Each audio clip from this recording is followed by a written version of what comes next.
Continuamos entonces con gastroduodenoscopía. Recuerden que los signos clínicos que podíamos tener de enfermedad gastrointestinal, teníamos vómitos y diarrea. Este cuadrito es el que vieron en la primera parte del apodigestivo, en la que decíamos que hay que clasificarlo según su evolución en agudo y crónico, y dependiendo de la causa que sospechemos que esté generando este cuadro, es el método complementario que vamos a indicar para arribar a su diagnóstico. Entonces, frente a un paciente con vómito crónico, utilizando la anamnesis y el examen físico, vamos a idear nuestro plan de trabajo según las causas que sospechemos. Primero debemos descartar las causas parasitarias y las enfermedades metabólicas, que vamos a descartar con la realización de algún análisis de sangre, algún copreparasitológico, para luego quedarnos con las enfermedades inflamatorias, las enfermedades neoplásicas y aquellas enfermedades obstructivas como la hipertrofia pilórica o la presencia de algún cuerpo extraño. Estas causas son las que nosotros vamos a poder arribar al diagnóstico con la ultrasonografía y luego con la realización de una endoscopía. Recuerden que esto es la continuación del estudio de la exploración del esófago, ¿sí? El estudio incluye la exploración de todas estas estructuras. Entonces, veníamos explorando el esófago, vamos a atravesar el cardias, ¿sí? Y continuamos insuflando aire, ya que recuerden que el fundus y el cuerpo del estómago está formado por pliegues de mucosa. Entonces debemos insuflar aire para separar estos pliegues y poder visualizar la mucosa en su totalidad. Entonces atravesamos el cardias, exploramos el fundus, por la curvatura mayor vamos a explorar el cuerpo del estómago hasta hacer una maniobra de retroflexión y posicionarnos frente a lo que es la curvatura menor, que en endoscopia la vamos a ver como este pliegue de mucosa que denominamos cisura angular. A un lado de la cisura angular vamos a tener el fundus con los pliegues, ¿sí? Con el cardias y el ingreso del endoscopio, que es esta estructura negra que les estoy marcando. Al otro lado de la cisura angular, lo que se observa es el antro pilórico, que no tiene pliegues y cuya mucosa es ligeramente más pálida que el resto del estómago. Vamos a enhebrar el píloro y atravesamos ahí hacia el duodeno. En este video lo que vamos a ver es la mucosa, que es de un color rosado. Fíjense que acá hay algunos pliegues del cuerpo. Lo que se observaba acá era el antro pilórico. Y cuando hacemos la maniobra de retroflexión, que nos vamos a posicionar enfrente a la curvatura menor, lo que vemos es este pliegue de mucosa, y hacia el otro lado vamos a visualizar el fundus, que vamos a ver que tiene esos pliegues, con el cardias y el ingreso del endoscopio. Es importante, como acá pueden ver, ¿sí? El cardias con el ingreso del endoscopio, es importante explorar esta zona porque es una zona de alojamiento de cuerpos extraños. Bien, recuerden, siempre que realicemos una endoscopía, vamos a tomar muestras. Ya sea que veamos alguna lesión, tomaremos en ese caso de la lesión y de otras áreas del estómago, como si no encontramos ninguna alteración, ¿sí? Siempre hay que tomar muestras. Las biopsias, recuerden que van a ser, utilizadas en este caso con las pinzas de biopsia, y vamos a poder extraer solamente muestras de la capa mucosa de la pared, ¿sí? Entonces, por ejemplo, si nosotros pensamos alguna enfermedad de la capa muscular, como un leiomiosarcoma, este método no nos va a resultar útil. Se deben tomar como mínimo 5 muestras de las diferentes porciones del estómago, ¿sí? Las enfermedades inflamatorias se caracterizan por tener una distribución difusa, en parche. Por eso es que es importante tomar muestras de diferentes partes del estómago. Y si se puede rotular, si eso es del antro pilórico, del cuerpo del fundus, sería mejor.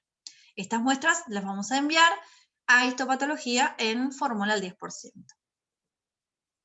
Entre los hallazgos endoscópicos anormales que podemos encontrar, tenemos alteraciones en la mucosa, como la presencia de erosiones en los pliegues.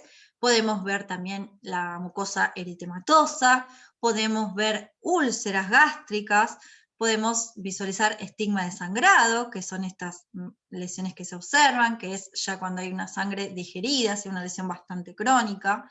Podemos visualizar los vasos submucosos, que recuerden que la mucosa gástrica no se deberían ver. Si nosotros los vemos, estamos pensando o estamos frente a un paciente con un adelgazamiento de su pared. ¿sí? Lo que podría estar generado por una gastritis atrófica. También podemos ver la presencia de neoformaciones, ¿sí? En este caso era un adenocarcinoma en el antro pilórico, el cual pudimos diagnosticar mediante la biopsia. Podemos ver también lesiones sobrelevadas, en este caso medio blanquecinas, con un hundimiento central, que eran causadas por Helicobacter pylori, que es una bacteria zoonótica que puede generar algún signo como reflujo gastroesofágico, o puede ser que no genere signología, ¿sí? Podemos ver también la formación de pliegues en el píloro, ¿sí? Esto es lo que sería la hiperplasia pilórica. Recuerden que acá no debería haber pliegues, y esto lo que genera es una obstrucción al paso del alimento hacia el duodeno, ¿sí? Esta patología es muy frecuente en las razas braquicéfalas, como así también la presencia de hernias hiatales. En este caso tenemos una alteración de la pared del estómago, que es una compresión extrínseca. Por ahí es medio complicado de ver en esta foto, pero nosotros nos damos cuenta porque al insuflar el estómago, el mismo no se distiende. Entonces hay algo que puede estar comprimiendo. Esto puede ser alguna neoplasia en la cavidad abdominal, como puede ser también la presencia de una hernia hiatal, ¿sí? Una hernia esofágica. Esto que se observa dentro, medio naranjita, sería bilis. Eso tampoco es normal verlo. Y en este caso lo que podemos ver son los pliegues de la pared aumentados de tamaño, ¿sí? Otros hallazgos pueden ser alteraciones en el contenido, como por ejemplo la presencia de cuerpos extraños, como gasas o huesos. Fíjense en esta región que yo les comentaba, al lado del cardias. Podemos encontrar también parásitos, lo cual sería un hallazgo, no una indicación para solicitar este método. Podemos visualizar reflujo duodenal, esto es bilis, ¿sí? Esto es el píloro que está abierto. Podemos visualizar contenido alimenticio, esto es un grano de arroz. Y también se pueden ver abundante cantidad de saliva, lo cual no sería normal. Este es uno de los cuerpos extraños por ahí más llamativos que nos ha tocado en el servicio. Fíjense que es de localización esofágica y gástrica. Como pueden ver, es el palito de un globo, y lo pusimos para recordarnos que cada vez que extraemos un cuerpo extraño, ya sea esofágico o gástrico, debemos volver a ingresar para explorar cómo quedó esa mucosa, porque a veces está tan lesionada que va a necesitar un tratamiento específico a posterior para terminar de resolver todo el cuadro. Bien, por otro lado, otro de los signos clínicos que dijimos que teníamos era la diarrea crónica, ¿sí? En este caso, como estamos hablando de endoscopía digestiva alta, estamos frente a pacientes que tienen diarrea de intestino delgado, que como vieron anteriormente es una diarrea muy voluminosa, por ahí puede tener la materia fecal un poco más clarita, podemos ver alimentos sin digerir, podemos visualizar melenas, es decir, sangre digerida, podemos ver el animal con pérdida de peso, con pelo hirsuto. Todas estas son características que me hacen pensar que el problema está en intestino delgado. Nuevamente, basándonos en la anamnesis y el examen físico, armamos nuestro plan de trabajo para descartar las posibles causas. Primero descartamos lo que es la parasitosis, las enfermedades metabólicas, la insuficiencia pancreática exócrina, mediante la medición de la tripsina inmunorreactiva, para luego quedarnos con las enfermedades intestinales inflamatorias y las enfermedades neoplásicas, a las cuales la ultrasonografía nos va a permitir acercarnos un poco al diagnóstico, y vamos a terminar de confirmarlo con una biopsia endoscópica. Este es un video de una endoscopía de un gatito, ¿sí? Esto es un duodeno. Vamos a ver que tiene, recuerden que está formado por microvellosidades, la mucosa. Entonces lo que se ve es esta mucosa de aspecto aterciopelado, brillante, rosa pálido, y en algunos sectores se pueden ver como un hundimiento más blanquecino, que serían las placas de Peyler. Dentro de los hallazgos endoscópicos anormales que podemos ver en intestino, tenemos alteraciones en la mucosa, como la presencia de eritema, erosiones, úlceras duodenales, la pérdida de ese aspecto aterciopelado de la mucosa, que nosotros le llamamos mucosa vellosa, que ahora vamos a ver un videíto, friabilidad de la misma, que nos vamos a dar cuenta a medida que pasa el endoscopio o cuando tomamos una muestra, que esa mucosa se desprende muy fácilmente. Alteraciones en la pared, como la compresión extrínseca, y también alteraciones en la luz, como la presencia de algún parásito, sangre, entre otros.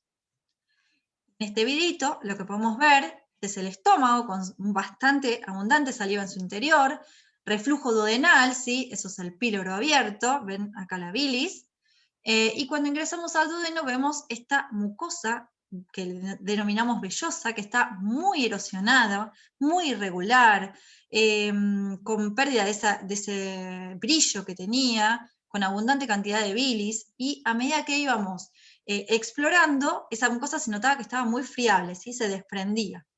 En este caso, lógicamente, como siempre, tomamos biopsias. Recuerden, de esta zona también son mínimo 5 biopsias, que se pueden tomar en alguna flexura o cuando se produce algún movimiento para facilitar la toma de muestra, y se envió a histopatología obteniendo el resultado de una enteritis linfoplasmocítica bastante severa. Entonces, ¿qué enfermedades puedo diagnosticar mediante la biopsia endoscópica? Tanto del estómago y del intestino delgado, puedo diagnosticar enfermedades inflamatorias como las gastritis o enteritis linfoplasmocíticas, eosinofílicas, granulomatosas. Puedo diagnosticar gastritis atróficas, gastritis hipertróficas. En intestino delgado también puedo diagnosticar la linfangiectasia, algunas neoplasias gástricas como el adenocarcinoma, el adenoma, pólipos, linfoma. No son tan frecuentes las neoplasias gástricas, pero la realidad es que cada vez estamos viendo más. Y también podemos diagnosticar neoplasias de intestino delgado, que sí son bastante frecuentes, como pueden ser el linfoma, linfosarcoma, adenoma, adenocarcinoma, entre otros. Espero haber sido clara. Cualquier pregunta que tengan la pueden realizar en el foro, y nos vemos en la siguiente clase de endoscopia digestiva baja.